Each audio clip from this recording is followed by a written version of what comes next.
This video is brought to you by Interview. More about them later in the video. Alright, so we're checking out the iSinwheel S9 Pro electric scooter. It folds up. So 8.5-inch wheels in the front and the back. These are, they call them pneumatic, but they're basically solid tires, so no worries about losing air. But the ride can be a little bit more rough. There's no suspension in the front. The Pro version of the S9 has a couple of shock absorbers underneath the skid plate there, and has a regular mechanical disc brake in the back, but electronic disc braking in the front wheel. Oh, and by the way, there's the headlight. And so when you brake, it initiates the electronic brake in the front wheel and the disc brake in the back. So the front wheel is, or the front hub motor is a 350 watt motor. The battery is a 7.5 amp hour battery, 36 volts nominal, 42 volts at full.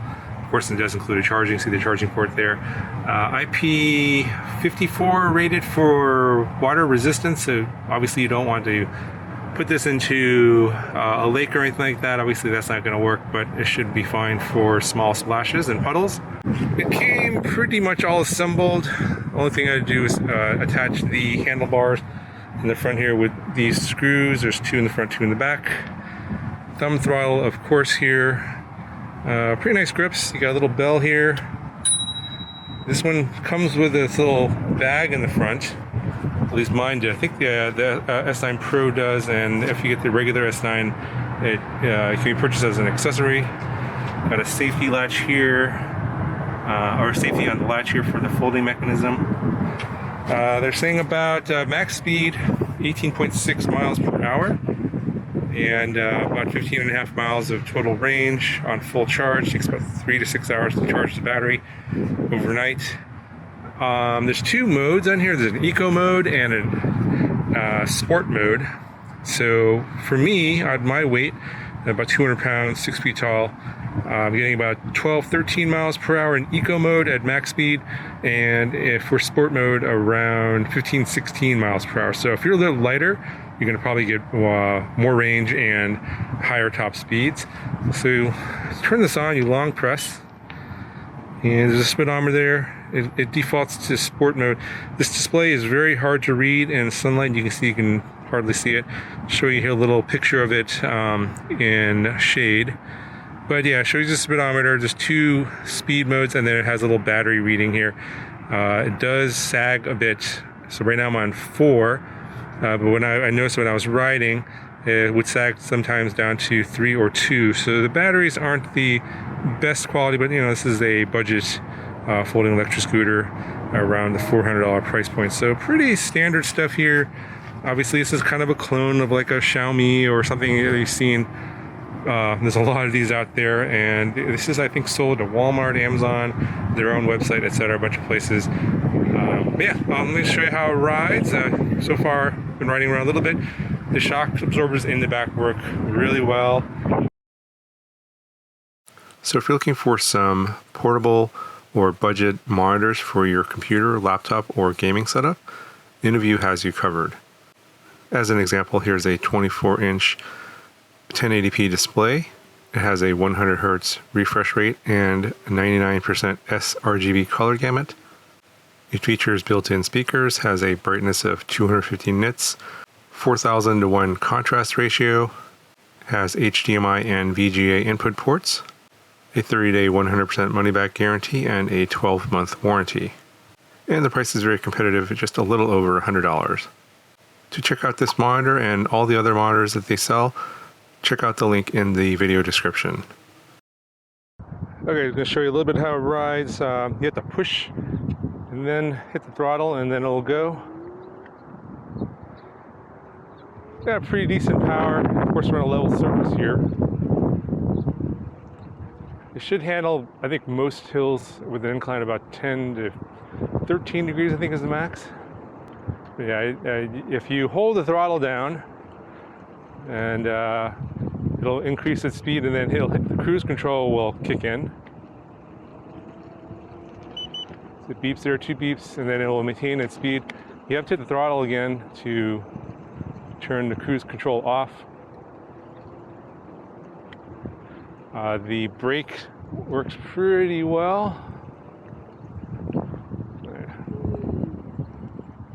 You can hear the motor going when it's braking, as well as the rear disc brake.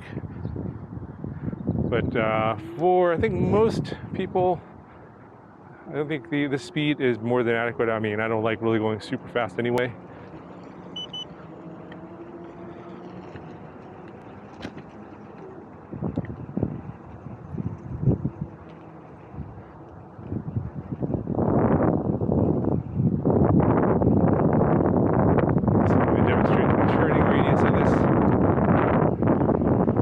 Got a pretty good turning radius.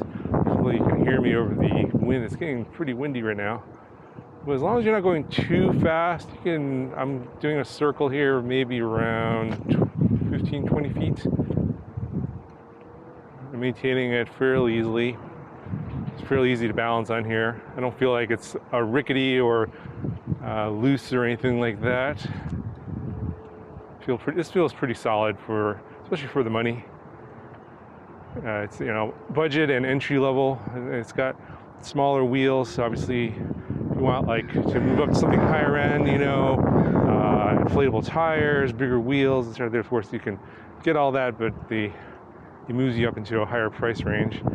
I think a lot of those are probably well over $1,000 these days, but check prices in the links down below. You never know, this might be on a special coupon code down there. Yeah, but overall, I would say this is very comparable to a lot of the other scooters in this price range that I've reviewed in the past. So far I haven't noticed anything unusual or bizarre, anything like really wrong about it. And it just seems to work. It's pretty quiet. I don't hear any rattles or creaks or anything like that when I'm riding it around. So you probably can't hear any of that anyway on the audio, but yeah. We talk about a little bit more here and we'll end the video. So one last thing to mention about the scooter is that you can connect it to a smartphone app via Bluetooth. It'll collect some of your statistics like your battery power. You can change some settings like turning the cruise control on and off. It's not required to use a scooter. In fact, I actually didn't even use it myself, but it's there if you want to use it. Now overall, you know, this scooter I think is a pretty good value at $330 currently on Amazon. You know, it's not going to win you any races. You can't go off-roading or anything like that. I think, you know, for those of you guys that are looking for massive power and speed, that kind of thing, this scooter is obviously not for you. You're going to probably want something with a bigger motor. Obviously, it's going to cost you a lot more money. I think this is going to be good for those of you guys that maybe are looking for a last mile commuter scooter. So maybe you take the train or bus into the office, and then maybe you got like another half a mile or a mile or so, you know, a short distance from the bus stop, train stop to your final destination. This is going to be a really good last mile scooter for that, because it folds up, it's very light, doesn't weigh a lot, and you can just carry it onto the train or bus and get you to your destination, and then the scooter will take you the last bit. Usually it's going to be on city streets or sidewalks, etc. It's going to be perfect for that. Anyway, that's going to do it for this video. Got any questions, let me know. Link down in the video description if you want to check it out. Talk to you guys in the next video.